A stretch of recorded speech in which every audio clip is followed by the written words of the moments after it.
Assalamualaikum warahmatullahi wabarakatuh. Di sini kelompok kami akan mempresentasikan mengenai analisis Undang-Undang Majapahit. Sebelumnya, perkenalkan saya Putri Lestari dengan NIM 131-220-0302.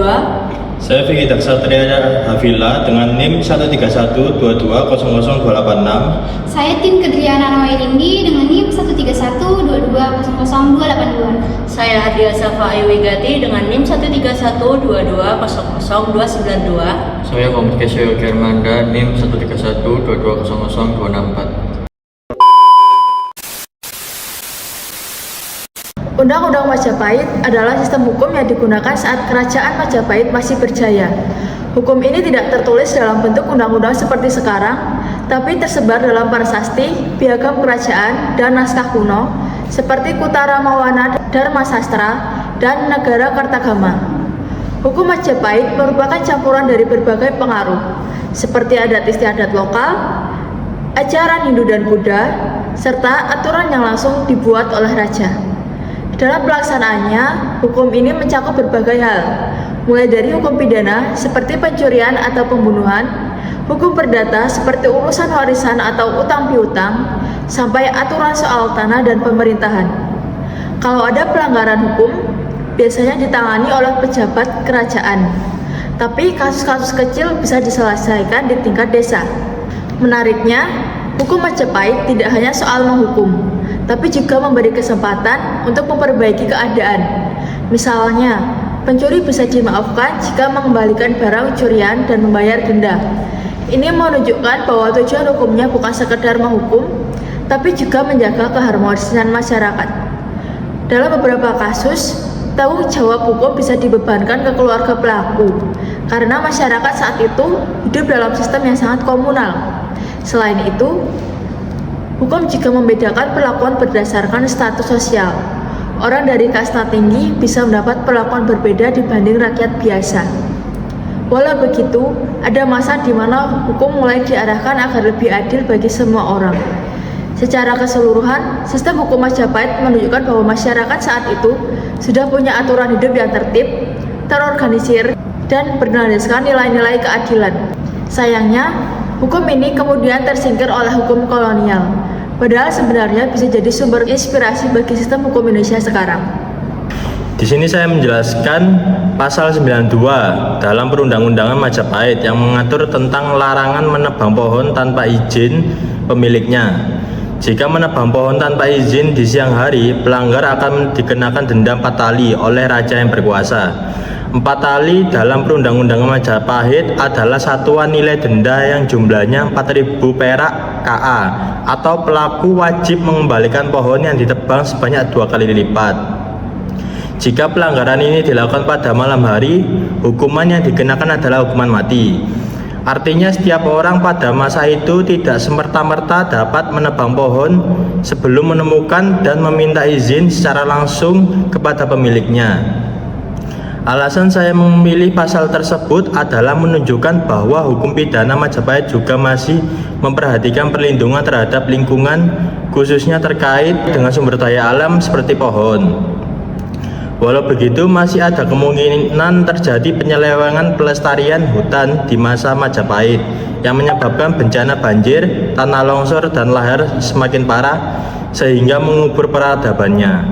Baik, di sini saya menjelaskan tentang pasal 34, yaitu yang berbunyi barang siapa karena marah membunuh seorang kaula, orang lain yang tidak berdosa, ia wajib membaca utang kaula yang telah mati itu 2 lipat kepada tuan pemilik kaula itu, kecuali ia didenda 8 tali atas dosanya membunuh.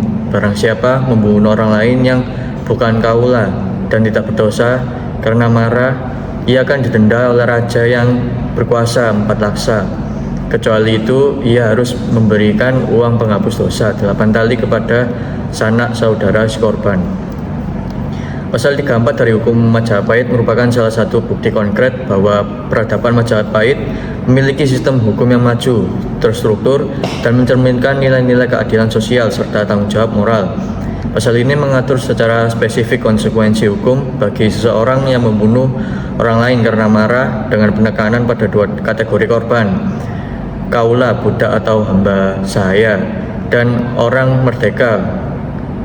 Dalam pasal ini ditegaskan bahwa apabila seseorang membunuh kaula milik orang lain tanpa alasan dan hanya didorong oleh amarah, pelaku diwajibkan membayar ganti rugi berupa 2 kali nilai budak tersebut, kemarahan pemilikinya.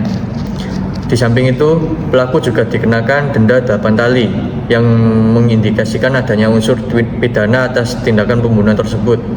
Hal ini menunjukkan bahwa hukum Majapahit tidak hanya melindungi hak individu mereka, tetapi juga hak kepemilikan atas manusia, dan bahwa tindakan kekerasan yang tidak dibenarkan terhadap sesama, bahkan terhadap kaula, tetap dianggap sebagai pelanggaran berat. Pasal ini juga mencakup ketentuan apabila yang dibunuh adalah orang merdeka dan tidak bersalah. Dalam kasus ini, pelaku akan dikenakan denda oleh raja sebesar 4 laksa. Laksa di sini merupakan satuan bilangan besar yang menandakan nilai tinggi serta diwajibkan membayar 8 tali kepada keluarga korban sebagai bentuk kompensasi atau uang penghapus dosa. Ini menunjukkan adanya diferensiasi nilai antara nyawa kaula dan nyawa orang merdeka yang secara tidak langsung mencerminkan struktur sosial masyarakat Majapahit yang hierarkis. Namun secara hukum, tindakan pembunuhan karena kemarahan tetap dikategorikan sebagai pelanggaran berat baik terhadap kaula maupun orang merdeka yang patut dihukum dengan sanksi material dan moral. Alasan saya memilih pasal 34 yaitu pasal ini menarik karena mampu mempresentasikan kompleksitas sistem hukum Majapahit yang tidak hanya bersifat represif tetapi juga restoratif. Hukum ini tidak sekedar menghukum pelaku tetapi juga mewajibkan kompensasi kepada pihak yang dirugikan, baik kepada pemilik kaula maupun keluarga korban orang merdeka. Di sisi lain, pasal ini juga mencerminkan norma-norma moral yang hidup di dalam masyarakat saat itu, seperti pentingnya pengendalian diri terhadap amarah dan penghormatan terhadap kehidupan. Selain itu, pasal ini menjadi pintu masuk untuk memahami bagaimana kekuasaan raja terlibat langsung dalam penegakan hukum, karena disebutkan bahwa denda dijatuhkan oleh raja yang berkuasa, yang berarti hukum tidak dapat dijalankan sembarangan oleh individu atau kelompok. Dengan demikian, pasal 34 bukan hanya sekedar aturan legal formal, tetapi juga menjadi cerminan nilai budaya, sistem sosial, dan struktur politik kerajaan Majapahit. Ia menunjukkan bahwa hukum Majapahit telah mengenal konsep keadilan distributif dan restitutif, serta memperlihatkan betapa pentingnya menjaga ketertiban dan harmoni dalam kehidupan masyarakat yang majemuk secara sosial dan status. Analisis terhadap pasal ini juga penting dalam rangka menelusuri akar-akar hukum, adat, dan nilai-nilai hukum tradisional Nusantara yang kelak menjadi bagian dari warisan budaya hukum Indonesia. Pasal 150 Undang-Undang Majapahit yang dimana dalam isinya yaitu anak kecil yang belum dapat bekerja jika menumpang pada orang lain disebut ekstadas atau hamba yang berutang makanan. Jika kemudian ia meninggalkan orang yang ditumpanginya, ia wajib membayar utang makan sejumlah 8.000 kepada orang yang memberinya makanan semasa kecilnya. Isi pokok pasal 150, pasal ini menjelaskan tentang status sosial hamba, bagaimana seorang bisa menjadi hamba, misalnya karena hutang, warisan, status atau hukum, serta hak dan kewajiban mereka terhadap tuannya. Analisis dari pasal ini yaitu analisis kontekstual yang dimana hierarki sosial tradisional pasal ini menunjukkan bahwa sistem hukum Majapahit membagi masyarakat dalam struktur hierarki yang ketat. Hamba dianggap bagian dari properti tuannya, namun tetap ada batasan hukum tentang bagaimana mereka diperlakukan termasuk perlindungan dan penyiksaan berlebihan. Kemudian refleksi nilai sosial ekonomi zaman Majapahit. Status sebagai hamba bisa terjadi bukan hanya karena perbudakan murni, tetapi itu juga karena hutang atau pelanggaran hukum. Ini mencerminkan sistem sosial dan ekonomi di zaman Majapahit sangat terkait dengan kepemilikan dan utang sebagai sumber ketergantungan. Perlindungan terbatas terhadap hamba meskipun dianggap kelas bawah.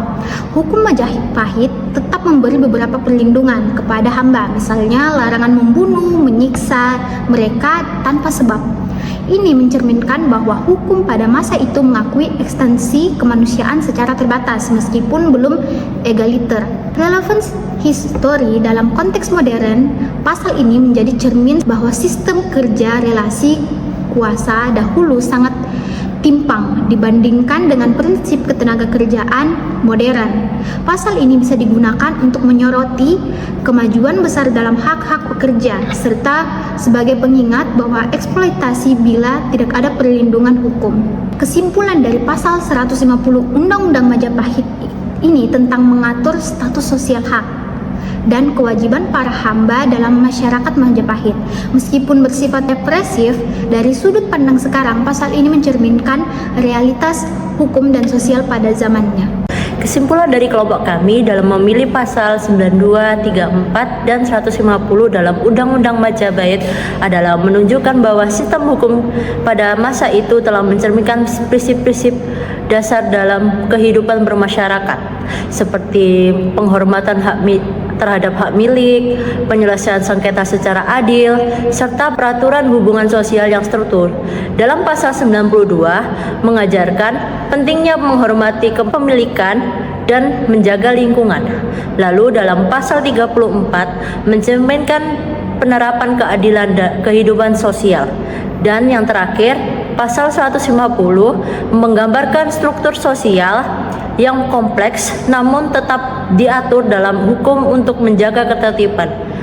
Ketiga pasal ini tidak hanya relevan sebagai dari sejarah hukum Nusantara, tetapi juga dapat dijadikan cerminan bagi nilai-nilai hukum modern dalam membangun sistem seperti ketenagakerjaan, sosial, dan lingkungan yang adil dan berlanjutan. Undang-Undang Majapahit ini memberikan kita gambaran bahwa hukum tradisional Nusantara pernah mencapai tingkat kompleksitas dan integrasi yang tinggi, meski tak tertulis sistematis seperti KUHP modern. Namun nilai-nilai keadilan, moralitas, dan keseimbangan sudah tercermin di dalamnya.